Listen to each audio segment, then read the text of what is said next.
I really didn't want to come in here and keep all this drama stirred up and all these feathers ruffled and all this whirlwind spinning. But sometimes I just have to state my own case and I have to pretty much stand on a principle and stand on position. And even though I really don't like getting into these personal beefs with people, as much to the contrary as many people may think, given my particular online behavior in dealing with some of the more rabid knuckle draggers out there, but sometimes you just have to stand up to these people, and sometimes you really just have to lay them out because of the fact that they just don't know when enough is enough, and they bother the wrong people, or they just don't know when to quit. They get this ego boost, they get this empowerment from trashing people, from attacking people, and they seem to get off on the fact that they do get blowback, and that's their whole existence, it seems like. As long as you ride the wave with them, everything's all fine and good and wonderful, but that keeps them obscure. See, that's the thing that we really need to understand. As long as people are just riding on their coattails and agreeing with these types of people and just having their own little fan base, they get to remain somewhere in the background, back in the shadows somewhat. See, nobody learned anything about this Tammy's such a gay whore or Tommy's sodomizer or whatever anybody's referring to him as nowadays, because essentially he was irrelevant. He was just another in a long string of black woman bashers who, sadly, in his instance, he truly does fit the definition of a genuine black woman basher. That's his whole shtick. Well, that became his whole shtick when he found out that that was the quickest way to success in this WhoTube thing, because he tried this little thing by trying to claim to be a comedian, and people didn't buy that. Then he tried to come across claiming that he's some sort of a radio announcer or some radio personality, and he got found out on that. Then, of course, he's trying to do this little shuck and jive tap dance thing, talking about how he's Hispanic and how he's actually a blood relative of one of our Supreme Court justices, despite the fact that to this very day, he still has not answered my challenge to actually go call his relative who sits on the United States Supreme Court and just have her do a little 5-minute call-in to his little fakey radio show to prove that they're related.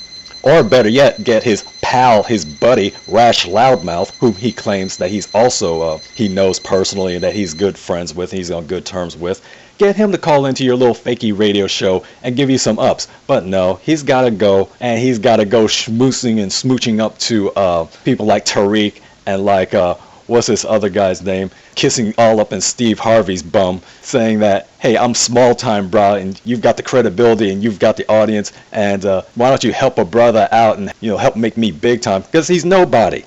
So this whole sham that he keeps putting on, it's easy to discover, it's easy to blow it out of the water just by asking a few little simple questions.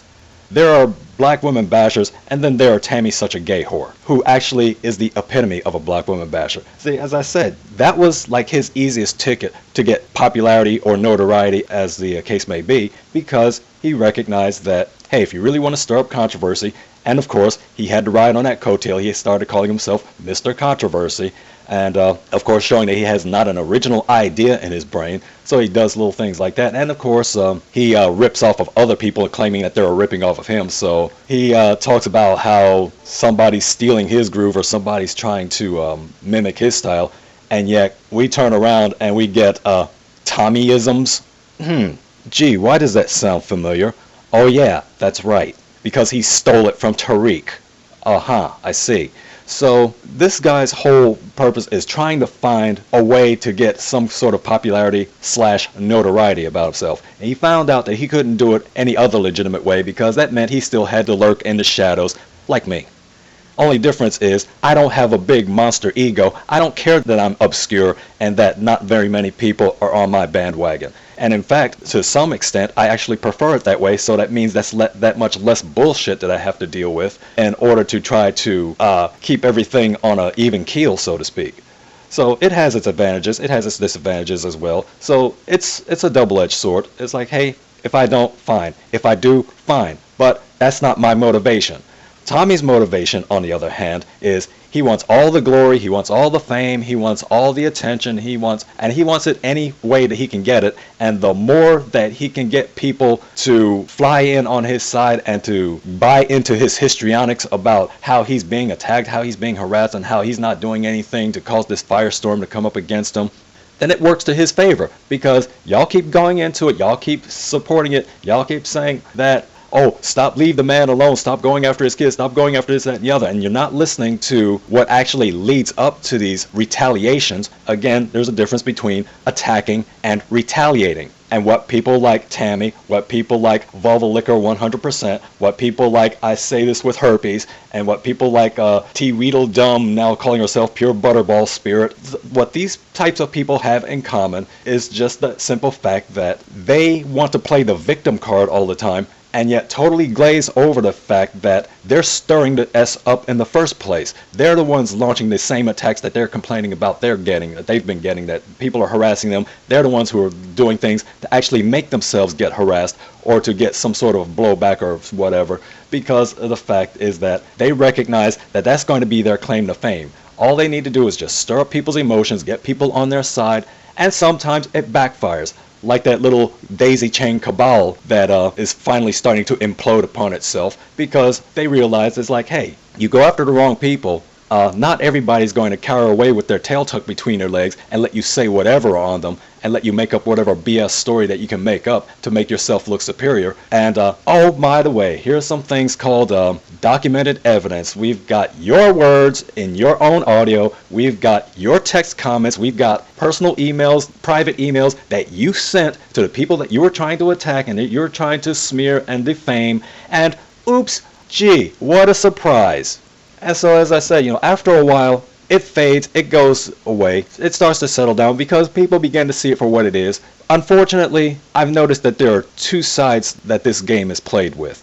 Now, as I've kind of discovered with both the pro-black women, or I should say the pro-black men black women, and the anti-black men black women, the thing they tend to share in common, whether they're pro-black men or anti-black men, is the fact that if put under enough pressure, and especially if the pressure is negative, and depending on which side of the fence you're talking about, because as I said, on the pro-black man side, they just get tired of the harassment from the angry, bitter black women who just keep coming after them because they're bitter, angry black women. But on the bitter, angry black woman's side, the pressures that they tend to have to deal with are whenever somebody comes at them and essentially smacks their stuff down and provides facts, evidence, rationale, reason, logic to their arguments, and of course especially if they come in defense of themselves and they go up against someone like a General Backlash or somebody who says you can't get away with trying to make up stories and trying to pull the BS wool over people's eyes. I've got the evidence right here that's available for anybody and everybody who wants to see it, who wants to listen to it, not just my words but your own words. So the girls typically, under whatever kind of pressure that they're being put under, but they tend to take a step into the background and just decide that they don't want to deal with the hassles and the pressures of being challenged so much anymore. But on the black man's camp, where we deal with these who are considered to be black women bashers, some of them legitimate, others being misinterpreted and misunderstood as being black women bashers, when in fact, yes, it's more or less considered tough love, and it is harsh and it is raw. But essentially what we're saying is, like, we don't want to throw you away. We're calling you out about yourselves because we want you to fix yourselves so we can fix all of us together. But then you've got the types like Tammy Such a Gay Whore, who's just an angry, bitter, mean, vicious, conniving, destructive, divisive person who all he's about is just keeping the animosity back and forth with one another. He doesn't care about fixing the problems or trying to repair the rift. All he wants is to just get off on the chaos. What was that saying about Nero fiddled while Rome was burning? That's Tammy. That's what he is. He's about destroying the African American community because he hates himself, essentially. That's really what it comes down to. And maybe if he knew a little bit of black history, he knew about where we come from and what we've contributed to the building of this country, and not just the sacrifices that we had to make to get to where we are today. Maybe he changes attitude, I don't know. Or maybe he's just a mean, vicious, evil, sickening, hateful, hate-filled person. And this is what I'm more inclined to agree with, because of the simple fact that as I was listening to Caribbean Freddie K, but this was also something that prior to listening to these videos, I came to realize myself. I want to play back a little bit of what Freddie said, which reminded me that this was essentially where I was going with my thought processes, where it involved why just mean, vicious, evil, nasty, vile creatures like Tammy Sotomizer is just still getting all this support, especially from the people who I would think would know better, and that they would actually, if nothing else, see through his BS and see it for what it is, and drop him just like a hot lava rock. But they still cling on to this person because he satisfies their need to hate, to spew vitriol, and to just, I guess, boost their own ego. I hate to say it that way, but essentially, here's what Freddie had to say about this. Let me read it verbatim. He says, quote, "First of all your fans are batshit crazy. They're stupid. I would say 98% of your fans are stupid because they do not pick up on this." End quote. Okay, now I want to address that because I understand the sentiment. I see what he's trying to say there, but I have to disagree on this idea that, now again, as I said, I understand the sentiment, I understand the emotion, I understand the passion behind that, but I don't believe that these people are stupid. As I said, I know a lot of these people, and I have high regard and respect for them, until they start sniffing up Tammy's little crotch, but sniffing his behind because he satisfies that need to hate. And not only does he satisfy that need to hate, but he even pulls this out from the very people who actually do want solutions. And so by manipulating them and by manipulating their emotions, he's able to lead these people astray, because this is essentially what's going on with this Tammy person. Never mind the lies that he tells, never mind how often he gets called out and exposed for stirring up the BS and calling people out of their name and making threats on people. Never mind all that other stuff. He satisfies a base raw need for a lot of these people to just hate on black women just for the sake of hating on black women, even though, as I said, a number of these people don't just hate on black women to just be hating on black women. So why they would follow somebody whose whole agenda is nothing but just hating on black women, plain and simple, is the $64,000 question to me. It makes no rational sense to me why anybody at this point would want to follow this fraud. But I understand it. And this is why I say that the people who followed Tommy, I disagree in this assessment that the people who are following him, especially at this point in the game, I don't believe that they're stupid. I don't believe that they're crazy either. I believe they're just full of dissatisfaction. They're full of themselves to some extent, and there's a certain amount of pleasure that they get from just hating, just for the sake of hating, and to support somebody who's essentially going to fight their battle for them. And I use that deliberately because this, in my mind, is a blatant reflection of the one major group of people I go after harder than any damn body else on this face of this planet Earth. Conservative Republicans, in particular these neoconservatives and those types. And so the people who sniff up behind Tommy and let him spew all this hate, mean, nasty vitriol, I liken them to the followers of this clown, Monkey Boy Sean Hannity. Because Sean Hannity is, you can essentially say that he's the white man version of Tammy Such a Gay Whore. There's essentially no difference in the way that they present themselves or in their platform or in their agenda. The only difference is their little cause celeb. Tammy, it goes after black women and anybody who disagrees with him about what he lays out about black women. If you're on his side and if you sniff up his crotch and you go ahead and you want to give him ups and give him props and talk about, yeah, right on, brother, keep doing what you're doing and we're going to get you back, you're all cool beans with him. But you even raise even a slight disagreement with him. It doesn't even have to come as a diss about him. You just question anything that he advocates and try to show an alternative point of view. Then he comes out with his little band of attack dogs, and he's got his little dog whistle trying to get everybody to attack them and whatnot. I don't care, Vinny, that you have a different point of view. We don't dislike you. We can be friends. You can move into our neighborhood if you like, if you can afford it.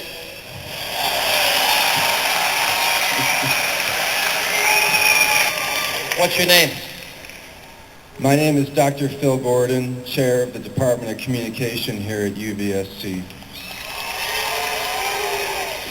As far as I could tell from reading the news and from reading the 9/11 Commission report,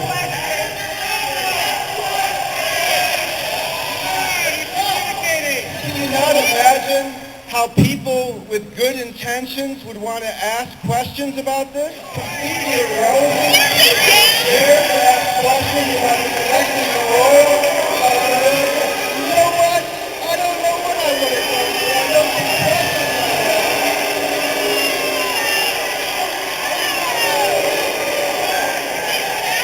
So you're the professor of communications here, huh? Have you thought of Berkeley or any of these other places? I hope I'm going to be able to get through this question without, being shouted down. That means it's a liberal. What's your name? Do you really want questions, or do you just want conservatives to just say what they... Oh, it's a hostile liberal. All right, hostile liberal. I want to ask a question of you now about the Republican Party, because I'm voting on Bush's record, not on Kerry. I'm voting against Bush, not for Kerry. All right. And originally... Are you a student here? No, actually, I'm a professor. You're a what? I'm a professor here. Originally, the Republican Party had a certain kind of foreign policy that I have some sympathy to, which might be called realism. And the idea behind this foreign policy is that you can't use military might. Go ahead, I'm listening. You can't use military might to impose idealistic principles on other countries. I want you to justify the move to neoconservative foreign policy, which I think is overly optimistic insofar as it assumes that a democracy can be imposed from the top down rather than bubbling from the people. Because people, when they're histrionic like that, they can't stand for any disagreement from anybody, or they can't stand anybody to be more popular than they are. That's why he's going after these larger names, because they've got too much popularity about themselves, and he has to be top ace in this whole thing. But being top ace and going after the top names is not good enough, so he has to make sure he keeps the little small fish in their place too. And of course, by doing that, dude, you realize, of course, you're giving me more numbers than I probably could have garnered on my own, because negativity breeds curiosity, and that's essentially what Tommy's claim to fame is right now. The negativity that he inspires and that he invokes breeds his popularity. And of course, his form of negativity is so raw, is so putrid, that it's going to get this endless wave of people coming after him, and that works to his bottom line, which is what people don't understand. As long as you keep giving him this attention, as long as you keep clicking on his links, as long as you keep challenging him on everything, negative or positive, it doesn't matter. That's more money in his pocket. That's one of the reasons I don't like this idea or this concept of having people monetize their videos, which is one of the reasons I don't do it. I don't care how big I get in this thing, if I get that big. I will never monetize my videos, because I'm not going to compromise and sacrifice who I am, and I'm not going to change the way that I do things based upon what's going to give me the best amount of revenue. I'm going to be real to myself, and I'm not going to let some popularity or some financial kickback influence how I do me. I'm always going to be true to myself, which means I'm always going to be true to you. So there's not ever going to be that situation where anything's going to be there to cause me to sidestep and compromise my whole routine here. But see, with this monetized video thing, people have learned how to game this system, and so they essentially say or do what's going to garner them traffic. And the trick of the game is, it doesn't matter if it's positive or negative. If it gets traffic, it gets revenue. And that's why part of me believes that that's all this guy's really about, because keep in mind, he tried every other shtick before, and nobody was biting.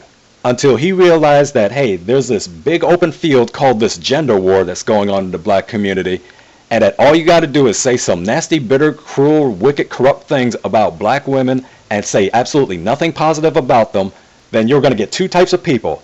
The people who are going to come at you and attack you for just being blind and arrogant and ignorant without any concern whatsoever for balance and fairness, or you're going to get the people who are going to come after you saying, hey, right on, brother, we're with you 100% of the way, keep going after them bitches and hoes.